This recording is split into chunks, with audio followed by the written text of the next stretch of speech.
বিসমিল্লাহির রহমানির রাহিম। নবম শ্রেণীর বাংলা দ্বিতীয় পত্রের পঞ্চম পরিচ্ছেদ ধ্বনি ও বর্ণ। ভাষার ক্ষুদ্রতম একক ধ্বনি। বাংলা ভাষায় 37টি মৌলিক ধ্বনি আছে। ধ্বনি দুই প্রকার, স্বরধ্বনি, ব্যঞ্জনধ্বনি। মৌলিক স্বরধ্বনি 7টি, মৌলিক ব্যঞ্জনধ্বনি 30টি।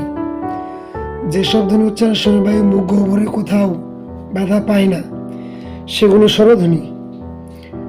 যেসব ধ্বনি উচ্চারণের সময় বায়ু মুখ গহ্বরে কোথাও কোথাও বাধা পায় অর্থাৎ বাধা পেলে তাকে ব্যঞ্জনধ্বনি বলে।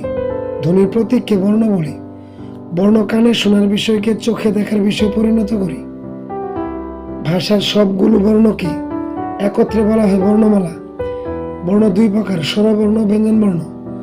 স্বরধ্বনিদ্যোতক লিখিত সাংকেতিক চিহ্ন স্বরবর্ণ, ব্যঞ্জনধ্বনিদ্যোতক লিখিত সাংকেতিক চিহ্ন ব্যঞ্জনবর্ণ। বাংলা বর্ণমালায় মূল বর্ণের সংখ্যা 50টি, স্বরবর্ণ 11টি, ব্যঞ্জনবর্ণ 39টি। কার বর্ণ 10টি। স্বরবর্ণের সংক্ষিপ্ত রূপকে কার বলি। এগুলো কখনো নিচে, কখনো আগে, কখনো পরে, কখনো আগে ও পরে বসে।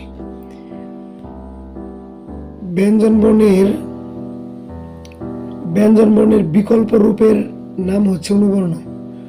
অনুবর্ণগুলো হলো রেপ, অন্তঃস্থ এর একটি রূপ, উপরে বসে বর্ণ সংক্ষেপ। বর্ণকে ছোট করে লিখতে হয় বর্ণ সংক্ষেপ। ফলা চিহ্ন হলো 6টি। তারপরে যুক্তবর্ণ দুই প্রকার, স্বচ্ছ ও স্বচ্ছ। যে সকল যুক্তবর্ণ স্পষ্টভাবে চেনা যায় স্বচ্ছ, যেগুলো চেনা যায় না অস্বচ্ছ। সংখ্যাবর্ণ হচ্ছে 10টি, 1 থেকে 9 পর্যন্ত আর একটি 0। সবাইকে ধন্যবাদ।